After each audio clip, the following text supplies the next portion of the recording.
Satellite signals blaze across 195 nations, broadcasting Daystar television networks claimed miraculous expansion, while Joni Lamb's voice drips with defiance, framing explosive global growth as heaven's endorsement amid financial scandals and demands for her resignation.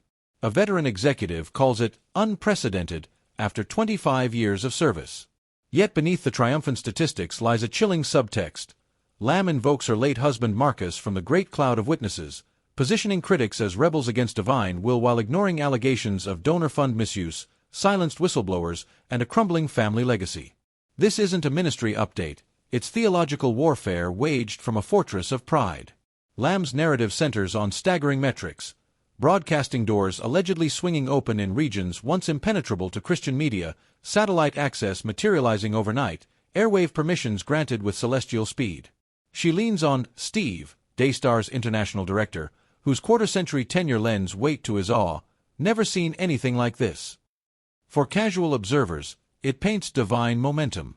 For those tracking the network's implosion, the $100,000 donor-funded honeymoon, exiled son Jonathan Lamb, abuse cover-up allegations, it's a masterclass in misdirection.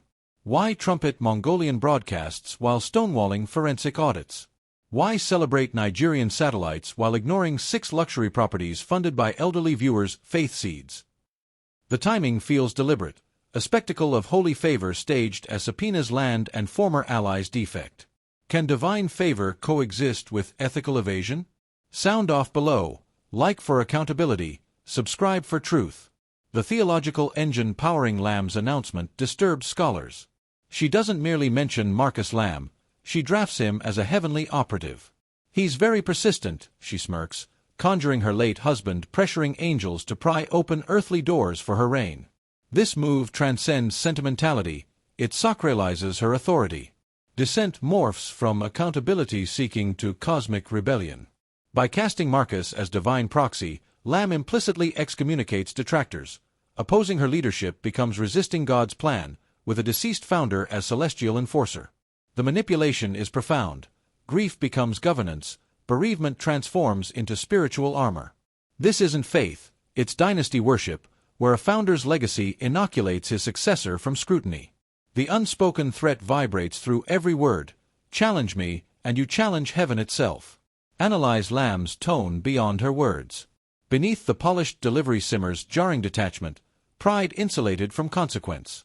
Describing Daystar's global conquests, her cadence echoes a conqueror surveying annexed territory.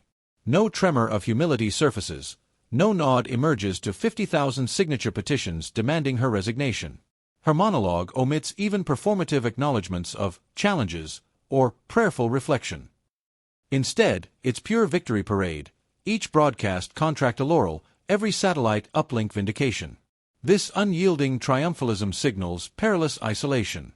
When leaders equate institutional scale with moral absolution, they construct echo chambers where success metrics silence ethical alarms. Lamb's framing insists Daystar's reach is God's endorsement of her choices, a warped theology where viewer statistics nullify whistleblower testimony and divine approval erases donor betrayal. The void where accountability belongs isn't just visible, it screams. Lamb's 195-nation fanfare meticulously erases the honeymoon scandal, Jonathan Lamb's explosive firing, 16 deserted programmers, and Pete abuse allegations. This isn't evasion, it's annihilation by omission. Fixating solely on expansion, she renders dissent invisible, treating critics as background static to her celestial broadcast.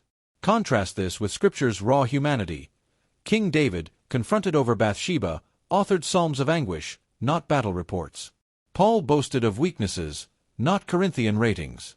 Lamb's silence on Daystar's crises reveals her operating code. Only growth holds value, only success carries sanctity. Scriptural warnings pulse beneath Lamb's rhetoric like a hidden drumbeat. Pride goes before destruction, a haughty spirit before a fall, Proverbs 16 verse 18 thunders, while James 4 verse 6 cautions, God opposes the proud but shows favor to the humble. Her narrative, divine favor manifest through open doors, inverts this wisdom. She implies favor immunizes her from fallout, that Mongolian satellites prove God's smile upon choices like retroactively gifting herself a $100,000 honeymoon with ministry funds. This theology of invincibility has graveyard precedents. Recall Jim Bakker's PTL Club, Its prayer towers and theme park sprawl seemed unstoppable until fraudites proved divine favor and financial fraud coexist. Or Ravi Zacharias, whose global influence hid predation because crowds mistook reach for righteousness.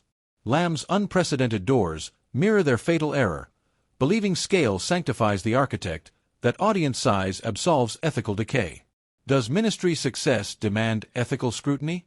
Comment your verdict. Subscribe for fearless coverage.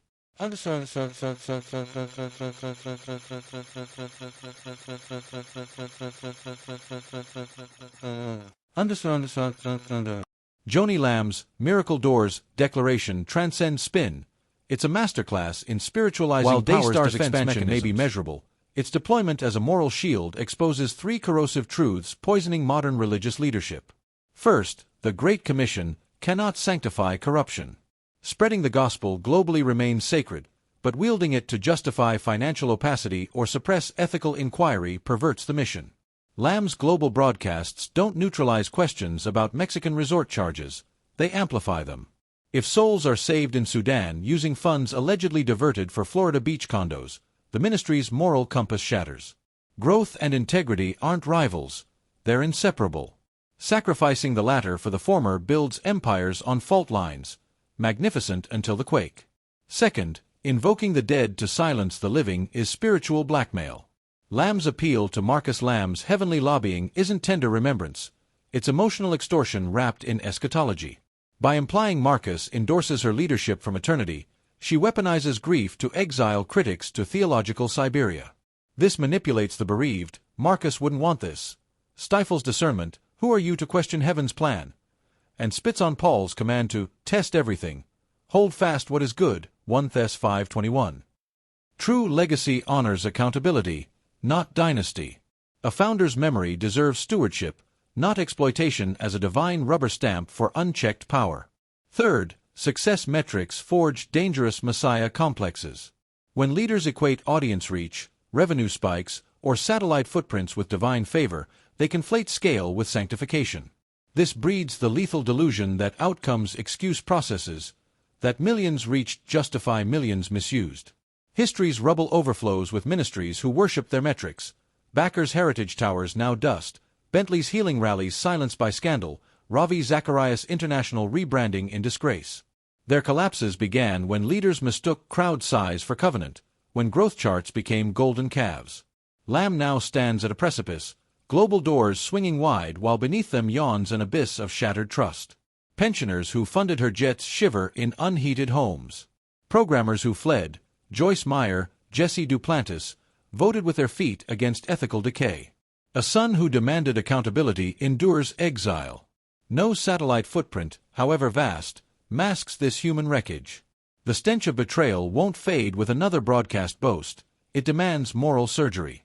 The path back requires dismantling pride's fortress, releasing forensic audits, submitting to groups like the Evangelical Council for Financial Accountability, personally repaying every contested honeymoon dollar and property perk, and publicly repenting for weaponizing Marcus's memory to intimidate critics. Anything less renders Daystar's miraculous growth a tombstone epitaph. Here lies a ministry that conquered continents but auctioned its soul. This isn't theology, it's autopsy. Can Lamb surrender her narrative? Or will pride bury Daystar? Judge below. Like if leaders owe transparency. Subscribe, the reckoning won't be televised.